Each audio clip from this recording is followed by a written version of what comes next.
Hello Leute und herzlich willkommen. നമുക്ക് ഒരുമിച്ച് German പഠിക്കാം. എനിക്കറിയുന്ന കാര്യങ്ങൾ സിമ്പിളായിട്ട് നിങ്ങൾക്ക് കൂടി എക്സ്പ്ലെയിൻ ചെയ്യാൻ ഞാൻ ശ്രമിക്കാം. അപ്പോൾ ഇനി സമയം കളയാതെ ലെറ്റ്സ് ഗെറ്റ് സ്റ്റാർട്ടഡ്.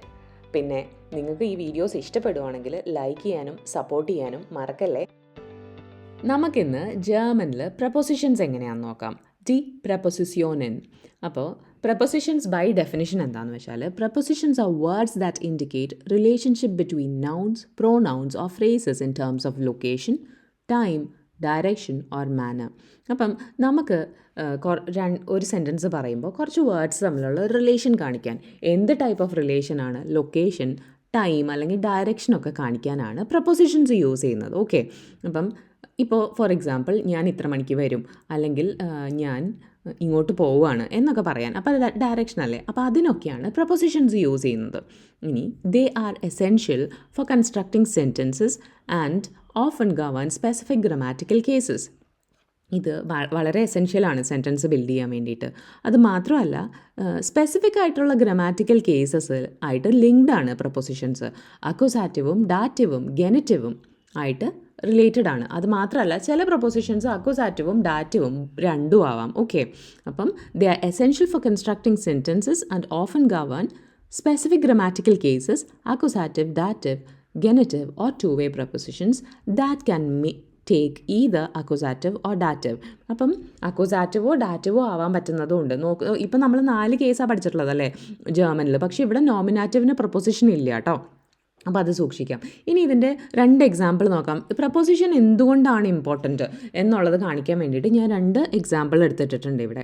അപ്പോൾ നമ്മുടെ ഫസ്റ്റ് എക്സാമ്പിൾ നോക്കുകയാണെങ്കിൽ ഫോർ സ്വൈ ടാഗൻ, ഇൻ സ്വൈ ടാഗൻ. ഓക്കെ, ഇത് രണ്ടും നോക്കി, ഫോർ എന്നുള്ളൊരു വാക്കും ഇൻ എന്നുള്ള വാക്കുമേ വ്യത്യാസമുള്ളൂ. Four സ്വൈ ടാഗൻ, in സ്വൈ ടാഗൻ. അപ്പം ഇതിൽ എന്താണ് ഫോർ സ്വൈ ടാഗ് എന്ന് വെച്ചാൽ 2 days ago എന്നാണ്, 2 ദിവസം മുന്നേ എന്നാണ്. ഇൻ സ്വൈ ടാഗ് എന്ന് വെച്ചാൽ 2 ദിവസത്തിൽ എന്നാണ്. ഇതിൽ അപ്പോൾ ഒന്ന് പാസ്റ്റ് ടെൻസും ഒന്ന് ഫ്യൂച്ചർ ടെൻസുമാണ്. ഇത് പാസ്റ്റും ഫ്യൂച്ചറും തമ്മിൽ വ്യത്യാസം ഉണ്ടെന്ന് മനസ്സിലാക്കാൻ ആകെ ഈ ഒരു പ്രൊപ്പോസിഷൻ മാത്രമേ മാറിയിട്ടുള്ളൂ. ഓക്കെ, അപ്പം ഇമ്പോർട്ടൻസ് മനസ്സിലായെന്ന് വിചാരിക്കുന്നു. ഇനി നമുക്ക് ഒരു എക്സാമ്പിളും കൂടെ നോക്കാം. Using the wrong preposition in case or case can lead to misunderstandings. Okay, നമ്മളിപ്പം ഒരു മിസ്അണ്ടർസ്റ്റാൻഡിങ് വരുന്ന വേറൊരു കേസ് എടുത്ത് നോക്കാം. ഇൻ ഡെയർ ഷൂള്. ഇൻ ഡെയർ ഷൂള് എന്ന് വെച്ചാൽ എന്താണ്, അറ്റ് ദ സ്കൂൾ എന്നാണ്.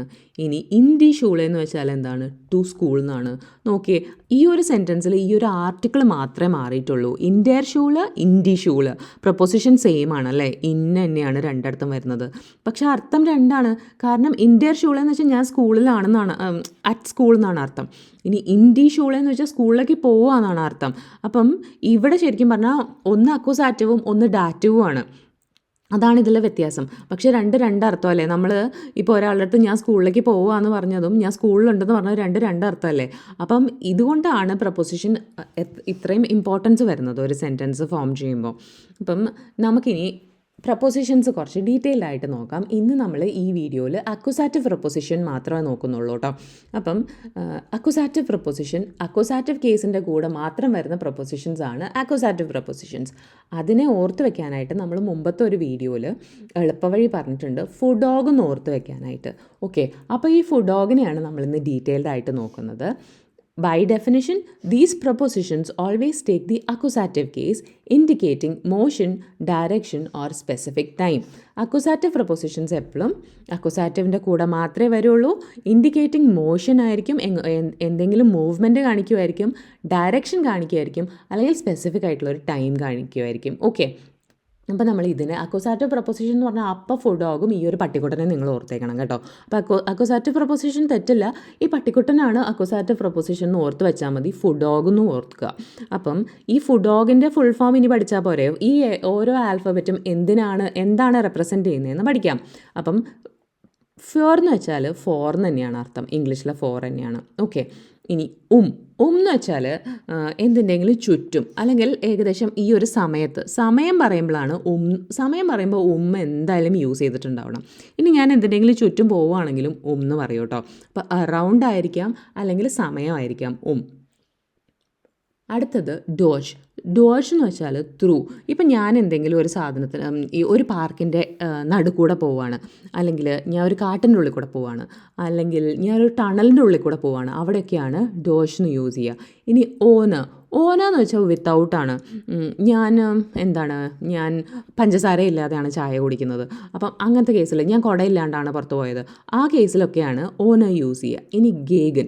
ഗേഗൻ എന്ന് വെച്ചാൽ ഗേഗന് രണ്ടർത്ഥം വരുന്നുണ്ട്. ഏകദേശം ഒരു സമയം പറയാം നമുക്ക്. ഇനി അല്ലെങ്കിൽ എഗെൻസ്റ്റ് ആയിട്ട്, അപ്പം ഞാൻ എന്തിനെങ്കിലും എഗെൻസ്റ്റ് ആയിട്ട് ഫൈറ്റ് ചെയ്യുവാണ്, അങ്ങനത്തെ കേസിലും നമുക്ക് ഗേഗൻ യൂസ് ചെയ്യാം. അപ്പോൾ ഡോജ്, ഓന്, ഗേഗൻ. അപ്പോൾ ഫുഡോഗ് മറക്കില്ലല്ലോ, ഫുഡോഗ് ഓർത്ത് വെക്കണം കേട്ടോ. ഈ ഒരു സ്ലൈഡ് ഇമേജസ് കാണുമ്പോൾ, നമുക്ക് കുറച്ച് പടങ്ങൾ കാണുമ്പോൾ കുറച്ചുകൂടെ ഓർത്ത് വയ്ക്കാൻ ഒരു എളുപ്പം ഉണ്ടാവും എന്ന് വിചാരിച്ചിട്ട് ഞാൻ ഈ ഒരു സ്ലൈഡ് ഇട്ടേക്കുന്നതാണ്. അപ്പോൾ ഫുഡോഗ്, ഫോർ, ഡോജ്, ഓന്, ഗേഗൻ. നമുക്ക് ഇവർ രണ്ടുപേരും അങ്ങോട്ടും ഇങ്ങോട്ടും അഗൻസ്റ്റ് ആയിട്ടല്ലേ വലിക്കുന്നത്. അപ്പം ഈ പടങ്ങൾ ആയിട്ട് റിലേറ്റ് ചെയ്തിട്ട് ഓർത്ത് വയ്ക്കാൻ പറ്റുന്നവർക്ക് ഇങ്ങനെ ഓർത്ത് വയ്ക്കാം കേട്ടോ. ഇനി നമുക്ക് കുറച്ച് എക്സാമ്പിൾസ് നോക്കാം. Fair. Dieses Geschenk ist für dich. This gift is for you. Okay. ഇനി Wir treffen uns 18 Uhr. We are meeting at 6 p.m. നമ്മൾ 6 മണിക്ക് മീറ്റ് ചെയ്യും. അപ്പം ടൈമിൻ്റെ മുന്നിൽ എപ്പോഴും വരേണ്ടതാണ് Dodge. Wir gehen durch den Wald. We are walking through the forest. ഇനി ഫോറസ്റ്റിൻ്റെ ഉള്ളിൽ കൂടെ നടക്കുവാണ്. Okay. Dodge. Ohne. Ich gehe ohne Jacke aus. I'm going out without a jacket. അപ്പം ഓന് എന്ന് പറഞ്ഞാൽ വിത്തൗട്ടാണ്. അപ്പം ഇവിടെ ഈ ഒരു സെൻറ്റൻസിൽ നിങ്ങൾ നോക്കുകയാണെങ്കിൽ യാക്കെ നൗണാണ്, ക്യാപിറ്റൽ ലെറ്റർ ആണ്, ഡി യാക്കെ എന്ന് വരേണ്ടതാണ്.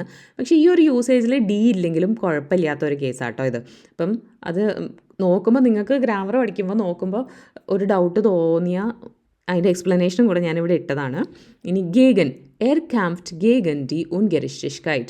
He fights against injustice. ഗേഗനാണ് ഇതിൽ. ഓക്കെ. അപ്പം ഗേഗൻ എന്ന് പറഞ്ഞാൽ ടൈമും കൂടെ ഉണ്ടെന്ന് ഓർത്തേക്കണം. അപ്പം ഗേഗൻ സെൻ. ഞാൻ ഏകദേശം 10 മണിക്ക് വരും, ഏകദേശം 10 മണിക്ക് വരാമെന്ന് പറയുമ്പോഴും ഈ ഗേഗൻ തന്നെ പറയും. അപ്പം അക്യൂസാറ്റീവ് പ്രൊപ്പോസിഷൻസ് കറക്റ്റായിട്ട് മനസ്സിലായെന്ന് വിചാരിക്കുന്നു. അക്യൂസാറ്റീവ് പ്രൊപ്പോസിഷൻസ് ഇനി ആരും മറക്കരുത്, ഫുഡോഗാണ്. അക്യൂസാറ്റീവ് പ്രൊപ്പോസിഷൻസ് ഫുഡോഗാണ്. അപ്പോൾ അടുത്തൊരു വീഡിയോ ആയിട്ട് വരുന്നത് വരത്തേക്കും ചൂസ്.